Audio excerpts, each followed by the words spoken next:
Hello बच्चों, आप सभी का हमारे चैनल एसएससी जीके हब में बहुत बहुत स्वागत है। बच्चों, मैं उदय शंकर और आज हम लोग बात करेंगे न्यूट्रिशन को लेकर के। साइंस का एक बेहद इंपॉर्टेंट टॉपिक है न्यूट्रिशन। न्यूट्रिशन में जो हमारा जो पॉइंट होगा वो विटामिन्स होगा। विटामिन्स एक ऐसा टॉपिक है जो कि हर एक परीक्षा, वो चाहे लो लेवल का हो या हाई लेवल का हो, विटामिन से रिलेटेड आपको सवाल जरूर और जरूर किसी ना किसी रूप में जरूर देखने को मिलेंगे। विटामिन बायो का एक बहुत इंपॉर्टेंट चैप्टर है और इससे जुड़े हुए जितने भी इंपॉर्टेंट वन लाइनर्स हैं आज हम लोग उसके बारे में बात करेंगे। ये सारे ऑनलाइनर्स जो हैं ये आपको किसी ना किसी परीक्षा में आपको ये पूछे गए हैं, किसी ना किसी रूप में, डायरेक्ट और इनडायरेक्ट। विटामिन एक ऐसा चैप्टर है जिसको आप इग्नोर नहीं कर सकते हैं। बच्चों, आप समझते हैं कि ये न्यूट्रिशन के दो टाइप हैं, एक होता है माइक्रो और एक होता है मैक्रो। तो विटामिन्स जो होते हैं वो माइक्रो न्यूट्रिशन के अंतर्गत आते हैं और फैट, कार्बोहाइड्रेट, प्रोटीन, ये सभी जो चीज है वो मैक्रो के अंतर्गत आते हैं। तो आज की इस वीडियो सेशन में हम लोग विटामिन्स के बारे में बात करेंगे। नेक्स्ट वीडियो में हम लोग कार्बोहाइड्रेट, प्रोटीन और फैट को लेकर के चलेंगे। तो चलिए आज की इस इंपॉर्टेंट वीडियो की शुरुआत करते हैं पॉइंट नंबर 1 से। कह रहा है कि विटामिन शब्द दिया गया है। विटामिन शब्द किसने दिया? सवाल बहुत इंपॉर्टेंट है। सवाल कह रहा है कि विटामिन शब्द किसने दिया? तो विटामिन शब्द दिया गया है फंक द्वारा। फंक नामक साइंटिस्ट द्वारा यह विटामिन शब्द को दिया गया है। Who discovered the term vitamin? तो it was mister Funk who had discovered, ठीक है ना, द टर्म विटामिन। चलिए, विटामिन पॉइंट 2 हमारा क्या कर रहा है कि विटामिन का निर्माण हमारे शरीर के अंदर नहीं होता है, इसलिए विटामिन को बाहर से लेना आवश्यक होता है। लेकिन अपवाद स्वरूप दो विटामिन है, डी और के, है ना। अपवाद स्वरूप ये दो विटामिन है, डी और के, जिसका बॉडी के अंदर संश्लेषण होता है। मतलब ज्यादातर जो विटामिन है, जैसे कि विटामिन ए हुआ, विटामिन बी कॉम्प्लेक्स है, विटामिन सी है, इन विटामिन का शरीर के अंदर में निर्माण नहीं होता है। शरीर ऑटोमेटिक निर्माण नहीं करता है, इसलिए इनके कमी के कारण रोग भी उत्पन्न होते हैं। लेकिन विटामिन डी और विटामिन के अपवाद स्वरूप दो ऐसे विटामिन हैं जो कि हमारे शरीर के अंदर में बनते हैं। चलिए पॉइंट नंबर 3 की ओर चलते हैं। विटामिन के दो टाइप हैं। एक विटामिन होता है जल में घुलनशील और एक विटामिन होता है वसा में घुलनशील। तो जो जल में घुलनशील विटामिन होते हैं वो विटामिन बी और सी होते हैं। जो वसा में घुलनशील विटामिन होते हैं वो होते हैं ए, डी, ई के, ठीक है ना। ये वसा में घुलते हैं और जो बी और सी होते हैं वो जल में घुलते हैं। इसलिए बी और सी जो विटामिन है वो जल में घुलनशील होने के कारण शरीर में स्टोरेज उनका नहीं हो पाता है, शरीर में ये संचित नहीं हो पाते हैं और ये यूरिन के थ्रू, है ना, वो बाहर निकल जाते हैं, शरीर में वो एकत्र नहीं हो पाते हैं। जबकि विटामिन ए, डी, ई के ये शरीर में संचित रहने वाले विटामिन है, ये शरीर में संचित हो सकते हैं, इनकी मात्रा ज्यादा हो सकती है। यदि शरीर में अगर सपोज कीजिए कि विटामिन ए हम बहुत ज्यादा मात्रा में ले रहे हैं तो इसका जो एक्सेसिव अमाउंट होगा विटामिन ए का वो आपके डिजीज का कारण भी बन सकता है। लेकिन विटामिन बी और सी का संचय संभव नहीं है, चूंकि ये वाटर में सोल्यूबल है और चूंकि वाटर के मतलब यूरिन के थ्रू वो आपका पास आउट भी हो सकता है। तो इसका मतलब है कि जल में घुलनशील जो विटामिन है बी और सी है और वसा में घुलनशील विटामिन ए, डी, ई के है। चलिए, एक बहुत इंपॉर्टेंट टर्म है, उसको कहा गया है एविटामाइनोसिस।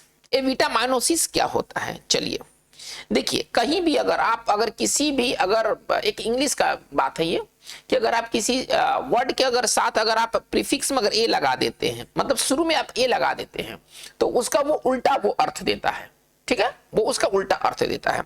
तो विटामिनोसिस, विटामिन, देखिए या विटामिनोसिस में ए लगा है, इसका मतलब है कि शरीर में विटामिन की कमी होगी, ठीक है ना। ए लगने से चीज अपोजिट हो जाता है। तो ए विटामिनोसिस क्या होता है, ये शब्द क्या है? तो विटामिन की कमी से जो उत्पन्न रोग होते हैं ना उनको कहा जाता है ए विटामिनोसिस। ए विटामिनोसिस एक बहुत इंपॉर्टेंट टर्म है जो कि विटामिन की कमी को दर्शाता है। चलिए हम लोग आगे बात को लेके चलते हैं। एक बहुत इंपॉर्टेंट ये सेगमेंट है, विटामिन और उसके रासायनिक नाम। ये तो समझिए कि ये बारंबार ये पूछा जाने वाला ये टॉपिक है, विटामिन और उसके रासायनिक नाम, है ना। बहुत बार आप लो लेवल, मिडिल लेवल, आप हाई लेवल, जिस लेवल पर आप आते हैं ये आपको चीज मिलने वाले हैं।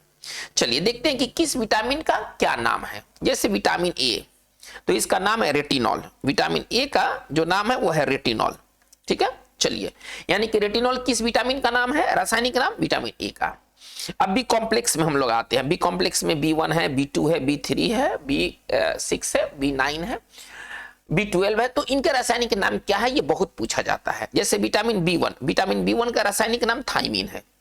विटामिन B2 का रासायनिक नाम राइबोफ्लेविन है। विटामिन B3 का रासायनिक नाम, इसमें 3 नाम दिया गया है। एक है निकोटिनिक अम्ल, निकोटिनिक एसिड जिसको आप इंग्लिश में कह सकते हैं। एक है नियासिन, विटामिन B3 का ही नाम है। और एक है PPF। PPF का मतलब क्या होता है ना, देखिए प्लेग्रा प्रिवेंटिंग फैक्टर है ना। PPF का पूरा नाम क्या है, प्लेग्रा ये रोग है, ठीक है ना, प्रिवेंटिंग, इसको कहा गया है pellagra preventing factor. Pellagra preventing factor इसको कहा गया PPF, ठीक है ना। तो ये नाम दिया गया है किसको, विटामिन B3 को, यानी कि विटामिन B3 का संबंध प्लेग्रा से है। ठीक है, चलिए हम लोग बात को आगे लेके बढ़ते हैं। विटामिन और उसके और रासायनिक नाम क्या क्या है। विटामिन B5 का नाम है पेंटोथेनिक अम्ल। पेंटा मतलब होता है 5, ठीक है ना, आप जानते होंगे इस बात को। पेंटा मतलब होता है 5। तो जहां पेंटोथेनिक आप देख लेंगे तो वहां समझिए कि ये कहीं ना कहीं विटामिन B5 होगा। ठीक है, चलिए विटामिन B6 का रासायनिक नाम क्या है, पायरोडॉक्सिन। विटामिन B6 का रासायनिक नाम है पायरोडॉक्सिन। विटामिन B7 इसका रासायनिक नाम क्या है, बायोटिन है ना। विटामिन B7 का रासायनिक नाम क्या है, बायोटिन है। अमेरिका मतलब यूएस यहां लिखा गया, यूएस का मतलब अमेरिका, आप समझिए। अमेरिका में इस विटामिन को किस नाम से जाना जाता है, विटामिन H। तो बहुत इंपॉर्टेंट है कि which vitamin is also known as vitamin H। कौन से विटामिन को विटामिन H कहा जाता है, तो उसका आंसर होना चाहिए B7। और इसी प्रकार विटामिन B9 का जो रासायनिक नाम क्या है, केमिकल नाम क्या, फोलिक अम्ल, फोलिक एसिड। ये बहुत बार पूछा गया है, फोलिक अम्ल किस विटामिन का एक अन्य नाम है, तो उसका जवाब सीधा होना चाहिए विटामिन B9। और कौन से विटामिन को विटामिन M कहा जाता है, चलिए अमेरिका में, यूएस में, अमेरिका में इस B9 को क्या कहा जाता है, विटामिन M के नाम से जाना जाता है। तो ये 2 सवाल बहुत पूछे जाते हैं कि विटामिन H किस विटामिन को कहा जाता है, विटामिन M किस विटामिन को कहा जाता है। तो ये दिमाग में बात को रखना है। आते हैं B12। अब हम आगे की ओर देखते हैं। विटामिन B12 का रासायनिक नाम क्या है, साइनोकोबाल्मिन। साइनोकोबाल्मिन जो है वो विटामिन B12 का रासायनिक नाम है। चलिए विटामिन C का रासायनिक नाम क्या है, एस्कॉर्बिक एसिड। यदि कोई विटामिन यदि एस्कॉर्बिक एसिड है यानी कि वो विटामिन C है। चलिए विटामिन D का रासायनिक नाम है कैल्सीफेरॉल। यदि कोई विटामिन का नाम कैल्सीफेरॉल है तो इसका मतलब है कि वो उसको विटामिन D के रूप में कहा जा रहा है। चलिए बात को हम लोग आगे देखते हैं। विटामिन E और इसका जो रासायनिक नाम है वो है टोकोफेरॉल। विटामिन, देखिए यहां से कंफ्यूजन नहीं होना है, विटामिन D कैल्सीफेरॉल और विटामिन जो E है वो है टोकोफेरॉल। तो ये 2 विटामिन बहुत इंपॉर्टेंट है नाम से, ना, कैल्सीफेरॉल और टोकोफेरॉल। तो C जो है वो छोटा है, आप समझ सकते हैं टोको से, तो इसका मतलब है कि वो विटामिन D के लिए साथ होगा। और E चूंकि बाद का लेटर है तो वो T के साथ होगा। ठीक है, ये याद रखने का एक तरीका है। विटामिन K का रासायनिक नाम क्या है, फिलोक्विनोन्स। ठीक है ना, विटामिन K का रासायनिक नाम है फिलोक्विनोन्स। तो ये जो सेगमेंट है विटामिन और उसके रासायनिक नाम, ये समझिए कि आपको किसी ना किसी हालत में दिमाग में रखना है। यदि आप चाहते हैं कि विटामिन आपका बहुत विटामिन चैप्टर पर कमांड हो तो पहला काम कीजिए कि आप रासायनिक नाम उसका जरूर याद रखिए। चलिए अब हम अगले इंपॉर्टेंट सेगमेंट में आते हैं, विटामिन और उसका स्रोत। ये बहुत बार पूछा जाने वाला ये भाग है। ठीक है ना, विटामिन से रिलेटेड ये बहुत बार पूछा जाने वाला भाग है कि कौन सा चीज में कौन सा विटामिन पाया जाता है। जैसे विटामिन ए, विटामिन ए का जो मुख्य स्रोत है वो क्या है, पका आम है। ये बहुत बार पूछा गया है कि पके आम में कौन सा विटामिन होता है। पपीता है जो आप पहले से जानते हैं, गाजर है, दूध है और मछली है। देखिए अब यहाँ पर कुछ टेक्निकल बातें आपको समझना चाहिए। हालांकि एग्जाम में वो टेक्निकल सवाल देता नहीं है, लेकिन फिर भी जानकारी के लिए ये आवश्यक है। एग्जाम में सीधे पूछता है कि पका आम में कौन सा विटामिन है, मछली के तेल में कौन सा विटामिन है। मछली का तेल कहिए, मछली नहीं है, मछली फिश ऑयल है ना, उसको आप ये समझिए कि फिश ऑयल जो है ना वो विटामिन ए का एक बहुत इंपॉर्टेंट सोर्स है। फिश नहीं, फिश ऑयल। इसलिए अगर आप देखेंगे कि अगर किसी के आंख में समस्या है, पावर का समस्या है, तो डॉक्टर उसको छोटा छोटा दवा लिखता है, वो विटामिन ए की गोली होती है। ठीक है ना, वो विटामिन ए की गोली होती है। तो फिश आयल, और वो फिश की बनी होती है, उसमें ना लिक्विड टाइप का होता है, गोली क्या मतलब लिक्विड टाइप का होता है, फिश आयल एक्चुअली होता है। और वो फिश आयल जो होता है ना वो विटामिन ए से प्रचुर होता है। हाँ, तो मैं बात कर रहा था टेक्निकल सेक्शन का। देखिए सच बात क्या है कि कोई भी जो प्लांट प्रोडक्ट है, पादप उत्पाद, उसमें विटामिन ए होता ही नहीं है। उसमें कैरोटीन पाया जाता है, बीटा कैरोटीन पाया जाता है, और जब हम उसका सेवन करते हैं ना तब जाकर के वो विटामिन ए में कन्वर्ट होता है। गाजर में विटामिन ए नहीं पाया जाता, ये टेक्निकल चीज है, ये सब एग्जाम में पूछता नहीं है, लेकिन हाँ जानकारी आप रखिए। पपीता में विटामिन ए आपको नहीं मिलेगा, वो कैरोटीन होता है, बीटा कैरोटीन होता है। जब हम उसका सेवन करते हैं तब जाकर के वो विटामिन ए के रूप में बदलता है। प्लांट्स आर, सीधी सी बात, प्लांट्स आर नॉट, है ना, प्लांट्स आर नॉट, है ना, source of, plants are not source of vitamin A, ये याद रखना है, ये इंपॉर्टेंट लाइन है, ठीक है ना, कि प्लांट्स जो होते हैं वो विटामिन ए के सोर्स नहीं होते हैं। उसमें एक्चुअली बीटा कैरोटीन होता है। कैरोट में क्या होता है, कैरोट में कैरोटीन होता है, और जब आप उस बीटा कैरोटीन को जब खाते हैं तब जाकर के वो विटामिन ए में तब्दील होता है। तो हम लोग आमतौर पर कह देते हैं कि गाजर में विटामिन ए है, लेकिन अगर तकनीकी तौर पर कहा जाए तो उसमें विटामिन ए ना होकर के बीटा कैरोटीन होता है, जो कि खाने के बाद वो ए में बदलता है। लेकिन इतनी सारी गहराई वाली बातें एग्जाम में आमतौर पर नहीं पूछता है। चलिए, तो हमें सीखना क्या है कि पपीता, पका आम, गाजर, दूध और मछली का आयल जो है वो विटामिन ए का अच्छा स्रोत है। आते हैं विटामिन बी1 का स्रोत देखते हैं। विटामिन बी1 का क्या स्रोत है, तो गेहूं की रोटी और दलिया, हरी सब्जी, है ना, इसका सबसे अच्छा स्रोत है। गेहूं की रोटी और दलिया तो इसका सबसे बेस्ट स्रोत है। अगर कहा जाए कि विटामिन बी1 का सबसे बेस्ट स्रोत क्या है, तो गेहूं की रोटी और दलिया इसका बेस्ट स्रोत है। हरी सब्जी इसके बस बाद है। चलिए आगे हम लोग बढ़ते हैं। विटामिन बी9, बी9 का इंपॉर्टेंट सोर्स क्या है, हमें किन चीजों से विटामिन बी9 की प्राप्ति होगी, तो लीवर, जानवरों का किडनी, हरी पत्तीदार सब्जी और खमीर। खमीर का अगर अंग्रेजी कहे तो ईस्ट, ठीक है ना। तो ये विटामिन बी9 का एक अच्छा स्रोत है। विटामिन बी12 का अच्छा स्रोत क्या है, तो लीवर है, ठीक है ना। विटामिन बी12 का जो अच्छा स्रोत है वो लीवर है, ठीक है। अच्छा, विटामिन सी का अच्छा स्रोत क्या है, जितने भी खट्टे फल हैं, ये बहुत इंपॉर्टेंट बात है, ये एग्जाम्स में कई बार पूछा गया है कि जितने भी खट्टे फल हैं उनका जो स्रोत होता है वो आपका विटामिन सी होता है। मतलब विटामिन सी किस में पाया जाता है, तो खट्टे फलों में, आलू और हरी सब्जी में भी विटामिन सी की मात्रा होती है। चलिए आगे बढ़ते। विटामिन डी, विटामिन डी का जो प्राकृतिक स्रोत क्या है, वो है सूर्य का प्रकाश। सुबह में खासतौर पर लिया जाने वाला जो धूप होता है ना, वो विटामिन डी युक्त होता है। बाद के धूप में, दोपहर की धूप में ना विटामिन डी समाप्त हो जाता है। तो अगर आपको अगर किसी व्यक्ति को अगर विटामिन डी चाहिए, सन रे से चाहिए, सूर्य के धूप से चाहिए, तो उसको सुबह में लेना होगा, क्योंकि बाद के धूप में विटामिन डी खत्म हो जाता है। तो मुख्य स्रोत इसका क्या है, कॉड लिवर आयल। देखिए कॉड लिवर आयल, ये भी फिश है, कॉड लिवर, कॉड क्या है, फिश है, और अंडा की जर्दी, ये भी विटामिन डी का एक और स्रोत है। धूप के अलावा विटामिन डी का एक स्रोत है कॉड लिवर आयल और अंडा की जर्दी, ये भी विटामिन डी युक्त होता है। चलिए विटामिन के का जो इंपॉर्टेंट स्रोत क्या है, तो हरी सब्जी है, अंडा है और जर्दी है। अंडा की जर्दी और हरी सब्जी जो है वो इसका विटामिन के का प्रमुख स्रोत है। चलिए, और अब तीसरा सेक्शन, अभी हम लोगों ने 2 सेक्शन इंपॉर्टेंट देखा है, विटामिन, उससे संबंधित उसका रासायनिक नाम, फिर विटामिन स्रोत। अब हम लोग पढ़ेंगे विटामिन और उसकी कमी से होने वाले रोग, है ना। हम लोग पढ़ेंगे डिफिशियंसी के, मतलब विटामिन के डिफिशियंसी होने से कौन से रोग होते हैं। जैसे विटामिन ए, विटामिन ए अगर किसी व्यक्ति में कमी हो जाए तो उसको क्या हो सकता है, उसको हो सकता है जेरोफ्थाल्मिया।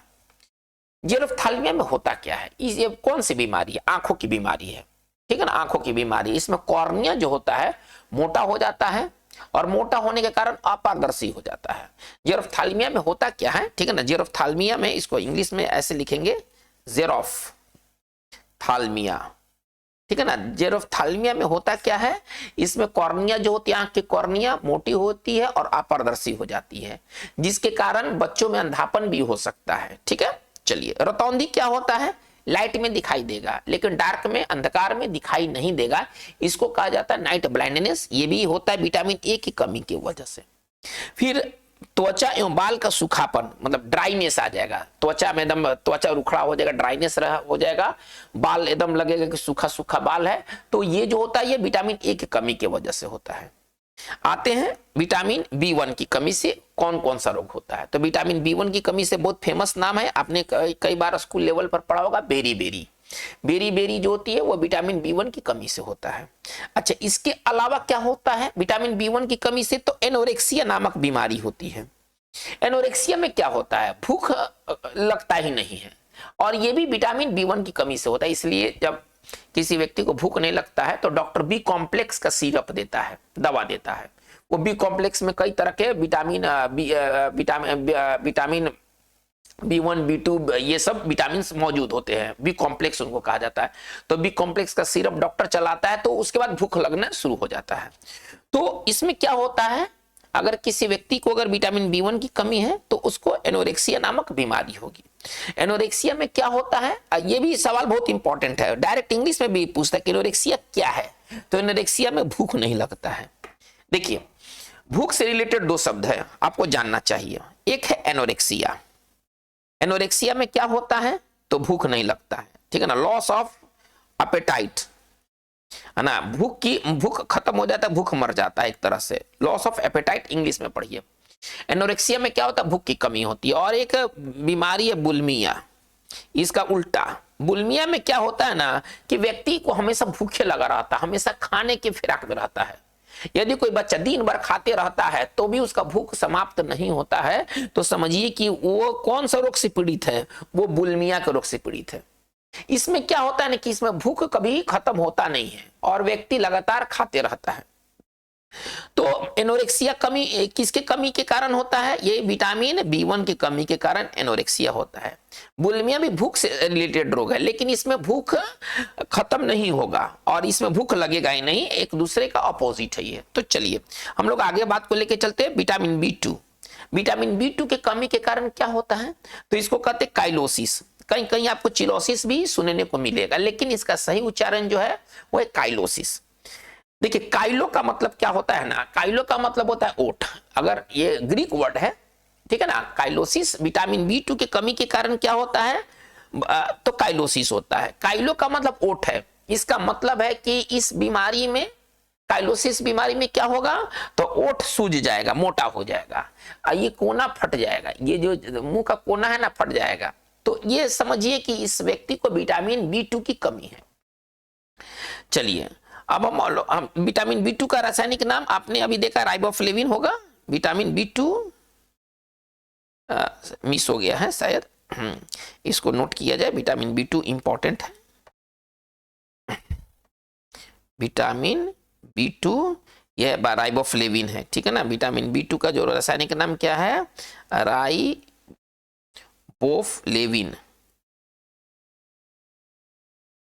चलिए ये छूट गया है, तो ये बहुत इंपॉर्टेंट विटामिन का नाम है, बहुत बार पूछा भी गया है। इसका रासायनिक नाम है जो राइबोफ्लेविन है।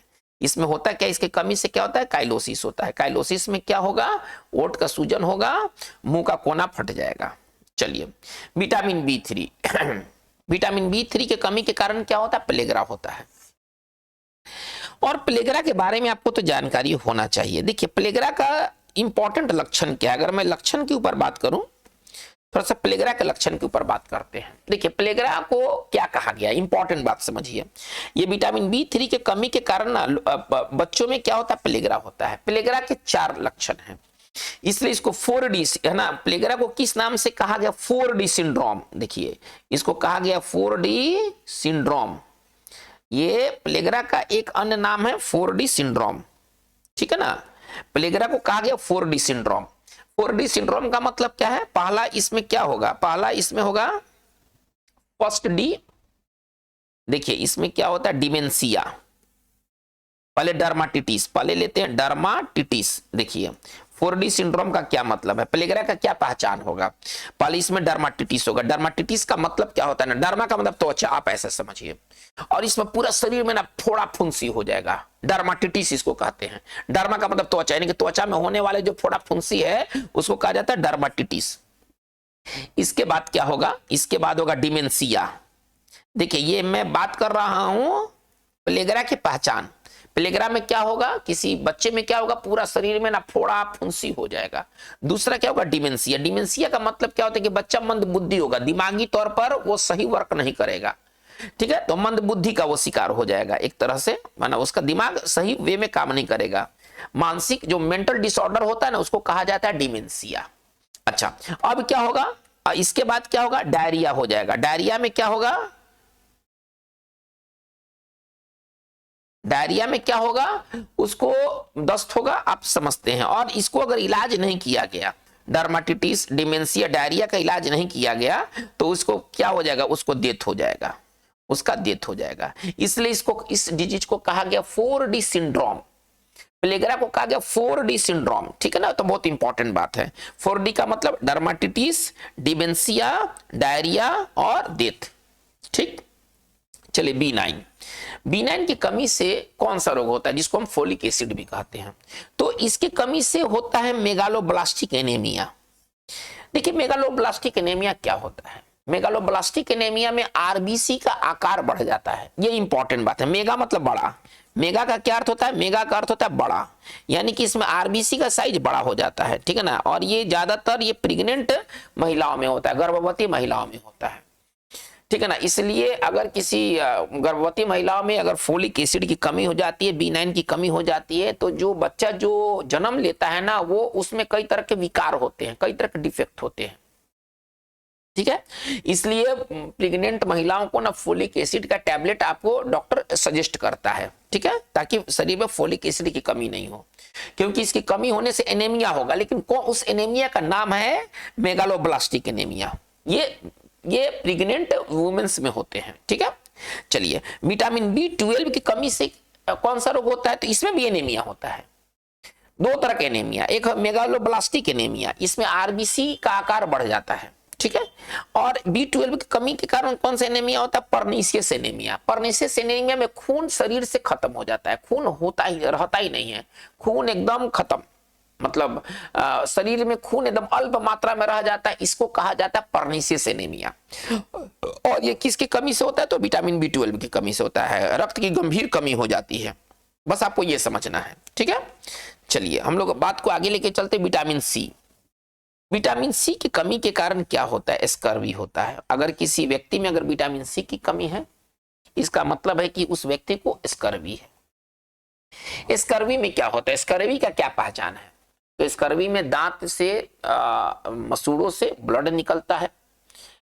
यदि किसी व्यक्ति को घाव हो जाए तो घाव जल्दी सूखेगा नहीं, ठीक है ना, तो ये सब स्कर्वी के पहचान है, और ये विटामिन सी की कमी से होता है। चलिए, विटामिन डी की कमी से क्या होता है, तो बच्चों में अगर ये विटामिन डी की कमी हो जाए तो रिकेट्स होगा। रिकेट्स हड्डी का रोग है, बस आप ऐसे समझिए।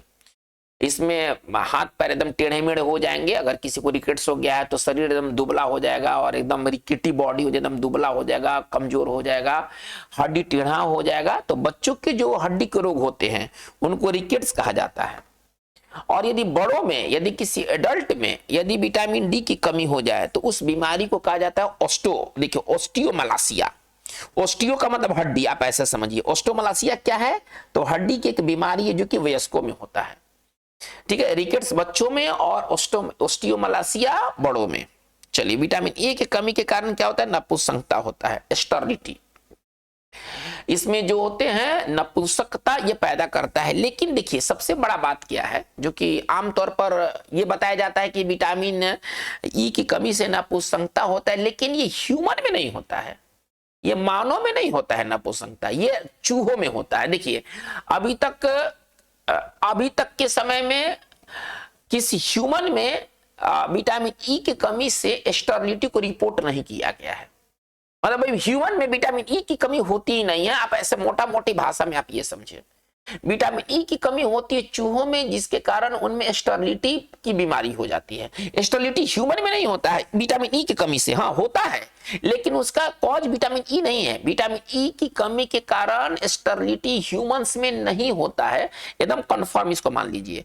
होता है कि इसमें, लेकिन छोटे छोटे जो लेवल की किताब है वो सीधे लिख देते हैं कि इसमें मानव में स्टर्निटी का प्रॉब्लम होता है। स्टर्निटी का प्रॉब्लम होता है लेकिन रैट्स में, नॉट इन मेन, है ना। सीधे आप ऐसा समझिए कि sterility due to deficiency of vitamin E is not found in human में नहीं पाया जाता है. It is found in rats. ये चूहों में ऐसा होता है. ठीक है, चलिए अब हम बात को आगे लेके चलते हैं. ये तो हमारा रहा विटामिन के कमी से होने वाले रोग. अब हम आगे कुछ इंपॉर्टेंट वन लाइनर्स को देखते हैं. ये काफी इंपॉर्टेंट है आपके एग्जामिनेशन दृष्टिकोण से. आपका समझिए कि एक वीडियो में आपका विटामिन एकदम complete examination point of view से, जिस एग्जाम्स के लिए आप तैयारी कर रहे हैं उस एग्जाम्स के लिए विटामिन इतना पढ़ना सफिशिएंट है. ठीक है, विटामिन ए को एंटी इन्फेक्शन विटामिन भी कहा जाता है. पहले आप ऐसे समझिए, जो नवजात शिशु को जो सबसे पहले विटामिन का खुराक दिया जाता है वो होता है विटामिन ए. क्योंकि इसको क्या कहा गया है? इसको कहा गया एंटी इन्फेक्शन विटामिन, यानी कि इस विटामिन से शरीर में इन्फेक्शन नहीं होता है. अगर ये विटामिन अगर बच्चों में अगर है तो वो इन्फेक्शन से लड़ने का काम करता है. इसलिए किसी नवजात बच्चे को सबसे पहले विटामिन ए की खुराक दिया जाता है. गोल्डन राइस विटामिन ए का एक अच्छा स्रोत है. ये बहुत बार एग्जाम में पूछा गया है कि गोल्डन राइस में, सुनहला चावल में कौन सा विटामिन पाया जाता है? तो विटामिन ए. विटामिन ए का एक अच्छा स्रोत है गोल्डन राइस. देखिए, जिन क्षेत्रों में पॉलिश राइस है ना प्रमुख भोजन के रूप में प्रयोग होता है, उन क्षेत्रों में बेरी बेरी एक आम बीमारी होती है. बेरी बेरी कहां पर होता है? बेरी बेरी उन क्षेत्रों में होता है जिन क्षेत्रों में पॉलिश राइस लोग खाते हैं, क्योंकि उसमें फिर विटामिन बी1 की कमी होती है. उस राइस में विटामिन बी1 नहीं होता है. ठीक है ना, थायमिन नहीं होता है. पॉलिश राइस होने के कारण उसके थायमिन्स खत्म हो जाते हैं. इसलिए वे लोग जो कि पॉलिश राइस का ज्यादा सेवन करते हैं उनमें जो होने वाली बीमारी है वो है बेरी बेरी. चलिए बात को आगे देखा जाए. जिन क्षेत्रों में मक्का मुख्य रूप से है ना मुख्य भोजन के रूप में प्रयोग होता है, जिन क्षेत्रों में मक्का मुख्य भोजन के रूप में प्रयोग होता है उन क्षेत्रों में प्लेगरा एक आम बीमारी है. मतलब प्लेगरा, अगर आप मक्का खाते हैं, नियमित रूप से मक्का खाते हैं, ज्यादा मक्का खाते हैं, भुट्टा, तो इसका मतलब है कि आपको प्लेगरा हो सकता है. क्योंकि जो मक्का होता है ना वो शरीर में नियासिन को एब्जॉर्ब नहीं होने देता है, विटामिन बी3 को एब्जॉर्ब नहीं होने देता है. विटामिन बी3 के एब्जॉर्प्शन में मक्का बाधा डालता है, जिसके कारण विटामिन बी3 की शरीर में कमी रह जाती है और इसके कारण प्लेगरा होता है. चलिए, आरबीसी के निर्माण में सहायक होते हैं कौन? तो अभी बात हो रहा था फोलिक एसिड के बारे में कि फोलिक एसिड की कमी के कारण मेगालोब्लास्टिक एनीमिया होता है, आरबी का साइज बड़ा हो जाता है. और इसकी कमी से अगर कोई बच्चा अगर जन्म लेता है तो फिर वो जो बच्चा होता है ना वो डिफेक्ट, उसमें कई प्रकार के डिफेक्ट होते हैं. तो आरबीसी के निर्माण में कौन सा विटामिन सहायक होता है? विटामिन बी9. चलिए, विटामिन बी12 के हमारे शरीर में अवशोषण हेतु इंट्रिंसिक फैक्टर का पेट में होना जरूरी है. ये एग्जामिनेशन में बहुत बार पूछा जा चुका है. इंट्रिंसिक फैक्टर अगर नहीं रहेगा तो विटामिन बी12 का हमारे शरीर में अवशोषण नहीं होगा. इसका मतलब है कि हमारे शरीर में विटामिन बी12 के अवशोषण के लिए इंट्रिंसिक फैक्टर पेट में होना जरूरी है. चलिए आगे हम लोग देखते हैं. किसी भी प्रकार के सब्जी में विटामिन बी12 नहीं पाया जाता है. देखिए, अभी आपको थोड़ी देर पहले बताया गया था कि विटामिन जो ए है इसका स्रोत जो है वो प्लांट नहीं है, एनिमल है इसका स्रोत. इसी प्रकार विटामिन बी12 का भी जो है ना एनिमल इसका स्रोत है, प्लांट इसका सोर्स नहीं है. प्लांट इसका सोर्स नहीं है, इसका सोर्स केवल एनिमल है. यानी कि अगर हम किसी सब्जी में बात करें कि किसी सब्जी में विटामिन बी12 होता है तो किसी भी सब्जी में विटामिन बी12 नहीं होता है, क्योंकि प्लांट इसका सोर्स है ही नहीं, इसका सोर्स एनिमल है. इसी प्रकार विटामिन ए का भी स्रोत जो है वो प्लांट नहीं है, वो एनिमल है. प्लांट में कौन से पाए जाते हैं? बीटा कैरोटीन पाया जाता है, जो कि जाकर के वो विटामिन में बदल जाता है, विटामिन ए में बदल जाता है. सबसे पहले ज्ञात विटामिन कौन सा था? जो वो विटामिन जिसका पता सबसे पहले चला था वो है विटामिन सी, है ना. ये फर्स्ट ये नॉन विटामिन है. ठीक है, चलिए, दूध में नहीं पाया जाने वाला विटामिन, दूध में कौन सा विटामिन नहीं मिलता है? तो विटामिन सी. इसलिए कहा जाता है कि यदि कोई व्यक्ति यदि केवल दूध पीता है और वो कुछ दूसरा चीज खाता पीता नहीं है तो उस व्यक्ति को कौन सी बीमारी हो सकती है? यदि कोई बच्चा है केवल दूध पीता है और दूसरा तरह का अनाज नहीं खाता है तो उस बच्चे को स्कर्वी होगा, क्योंकि दूध से तो सब कुछ उसको मिल जाता है, जितने भी आवश्यक विटामिन है, मिनरल्स हैं, वो सब तो मिल जाते हैं, लेकिन उसमें सी नहीं होता है, जिसके कारण उसके शरीर में स्कर्वी नामक बीमारी हो जाती है। तो दूध में नहीं पाया जाने वाला विटामिन है विटामिन सी। विटामिन डी को हार्मोन भी माना जाता है। ये बहुत इंपॉर्टेंट ये लाइन है, बहुत बार एग्जाम्स में पूछा गया है कि which vitamin is also known as hormone, तो वो है विटामिन डी, वो है विटामिन डी। आगे बढ़ते हैं। एक बहुत इंपॉर्टेंट बात है कि विटामिन ई को ब्यूटी विटामिन भी कहा जाता है। विच vitamin is called beauty vitamin, तो वह है विटामिन ई, ये याद रखना है। चलिए, वनस्पति तेल में बदबू है ना, रैंसिडिटी को रोकने के लिए विटामिन ई का प्रयोग होता है। किसी भी वनस्पति तेल में बदबू ना हो, उसमें ऐड क्या किया जाता है, विटामिन ई को ऐड किया जाता है, विटामिन ई को उसमें डाला जाता है। चलिए देखिए, दो ही विटामिन है जो कि एंटीऑक्सीडेंट का काम करते हैं। एंटीऑक्सीडेंट के रूप में प्रयोग होने वाले विटामिन कौन कौन है, तो विटामिन सी और विटामिन ई, जो कि एंटीऑक्सीडेंट का काम करते हैं शरीर के अंदर में। अब आपका सवाल होगा कि सर एंटीऑक्सीडेंट क्या होता है, तो आपको मैं मोटे तौर पर समझाना चाहता हूं कि एंटीऑक्सीडेंट ये वैसे चीज होते हैं, वैसे सब्सटेंस होते हैं जो शरीर में कैंसर लड़ने का वो काम करते हैं। मतलब शरीर के अंदर में ना वो कैंसर को रोकते हैं, कैंसर के ट्यूमर से वो लड़ते हैं, वो इसलिए उनको कहा गया है एंटीऑक्सीडेंट। ये एंटीऑक्सीडेंट क्या होते हैं, तो ये कैंसर से लड़ने वाले सब्सटेंस होते हैं। और खट्टे फल, आप कहिएगा सर एंटीऑक्सीडेंट हमें कहां पर मिलेगा, तो खट्टे फल इसका सबसे अच्छा स्रोत है। जितने भी खट्टे फल हैं, संतरा है, नींबू है, आंवला है, सब नेचुरली तौर पर वो एंटीऑक्सीडेंट से भरे होते हैं। एंटीऑक्सीडेंट का क्या काम है, तो सिंपल भाषा में समझिए ना, कैंसर से लड़ने का काम है। ये कैंसर से लड़ता है, कैंसर होने नहीं देता है, कैंसर को रोकता है। सरल भाषा में कैंसर को रोकता है, कैंसर से लड़ता है। बस ये सिर्फ अभी जानिए, ज्यादा डीप में जाने की आवश्यकता नहीं है। तो केवल दो ही विटामिन है जो कि एंटीऑक्सीडेंट का काम करती है, वो है विटामिन सी और विटामिन ई। आगे बढ़ते हैं।